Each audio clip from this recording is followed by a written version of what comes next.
El siglo XIX fue un momento decisivo en la historia de la arquitectura. Las ciudades crecían de forma acelerada, impulsadas por la revolución industrial, mientras las ideas científicas transformaban la manera de comprender el mundo.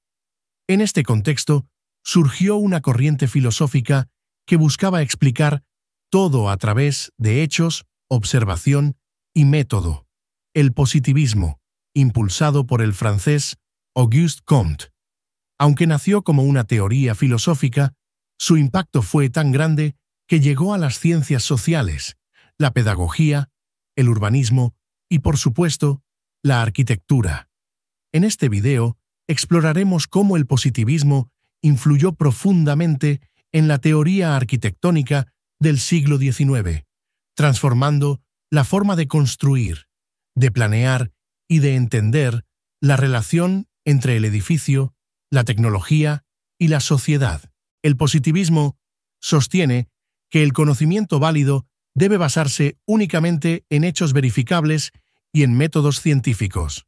Según Comte, la humanidad había alcanzado una etapa positiva, donde la razón sustituía definitivamente a las explicaciones metafísicas o teológicas. Esta forma de pensar tuvo un impacto enorme en el contexto del siglo XIX, una época marcada por el optimismo científico, avances en física, astronomía, medicina, ingeniería y matemáticas alimentaban la idea de que la ciencia era capaz de resolverlo todo. En arquitectura, esta mentalidad generó un giro fundamental. Ya no se trataba solamente de embellecer o de repetir estilos del pasado.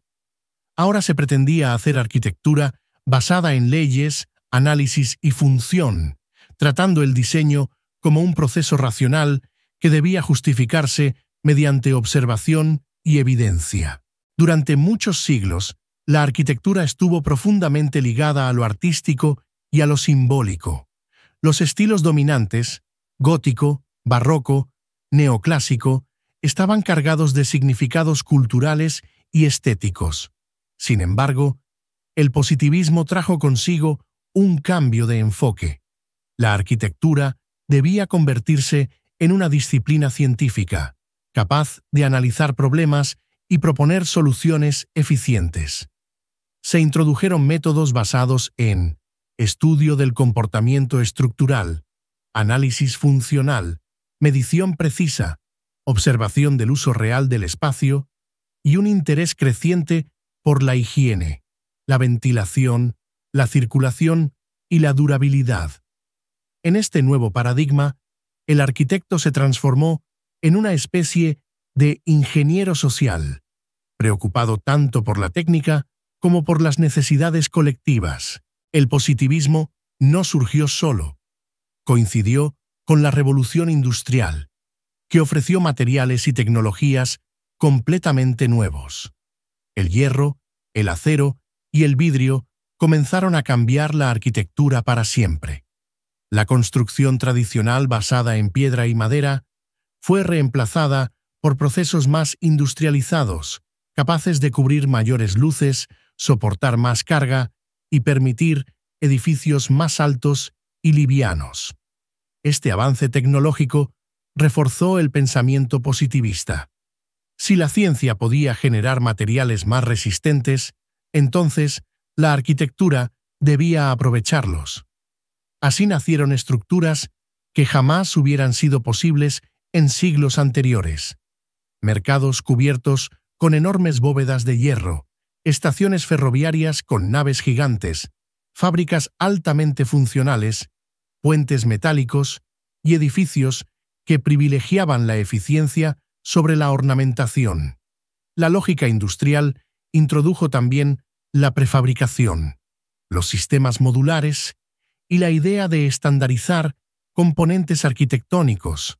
Todo esto encajaba de manera perfecta con el enfoque positivista de optimización y racionalidad. Quizá el ejemplo más emblemático sea el Crystal Palace, diseñado por Joseph Paxton en 1851 para la Exposición Universal de Londres. Construido casi en su totalidad con hierro y vidrio, fue un símbolo de eficiencia y modernidad. Su diseño no buscaba seguir ningún estilo histórico, sino mostrar la capacidad técnica de la industria.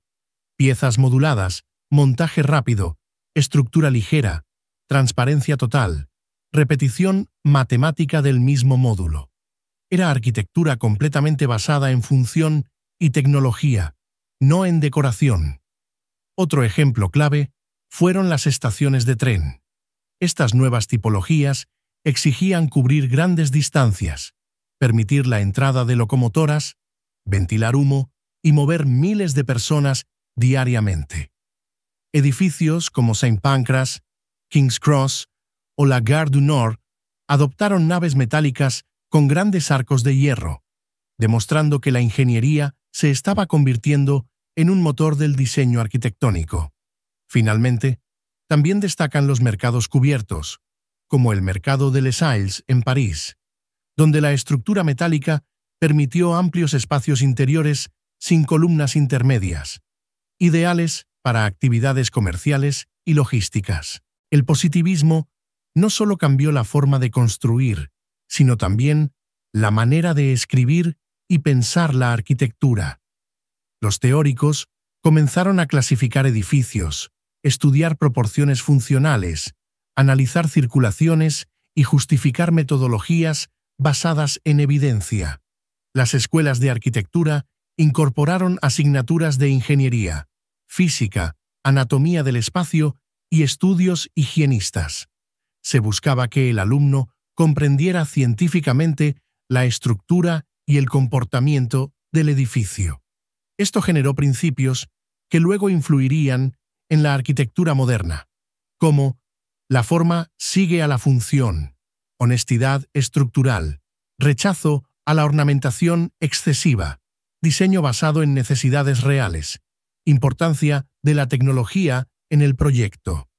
Gracias a este pensamiento, la arquitectura dejó de centrarse exclusivamente en la estética y empezó a enfocarse en la resolución de problemas. El positivismo también transformó las ciudades. El crecimiento urbano acelerado había generado problemas de higiene, hacinamiento y movilidad. Las teorías positivistas impulsaron soluciones basadas en orden, clasificación y eficiencia. Apertura de bulevares, sistemas de drenaje más efectivos, alumbrado público, transporte urbano mejor planificado, parques y áreas verdes para controlar la salud pública. Este pensamiento influyó en proyectos como la renovación de París con Haussmann, donde las avenidas rectas, el control visual, la zonificación y las redes sanitarias respondían directamente a principios racionales. A pesar de sus aportes, el positivismo también recibió críticas. Muchos señalaron que esta visión científica podía producir edificios fríos, impersonales o excesivamente técnicos. Otros afirmaban que no todo en arquitectura puede medirse o justificarse con datos. La experiencia humana, la estética, el simbolismo y la cultura también son esenciales. Sin embargo, incluso con estas críticas, el positivismo dejó una huella profunda y positiva. Ayudó a profesionalizar la arquitectura y convirtió la funcionalidad y la estructura en elementos centrales del diseño. El positivismo en la arquitectura del siglo XIX representó un paso decisivo hacia la modernidad. Introdujo el uso racional de la tecnología, promovió la función como guía del diseño y transformó la teoría arquitectónica en una disciplina más científica. Su legado sigue presente en muchos principios contemporáneos: eficiencia, claridad estructural, modularidad, diseño basado en evidencias y una arquitectura que responde a necesidades reales. En una época en la que la tecnología avanza continuamente, las ideas del positivismo siguen recordándonos que la arquitectura debe equilibrar estética, función y ciencia para crear espacios que realmente mejoren la vida de las personas.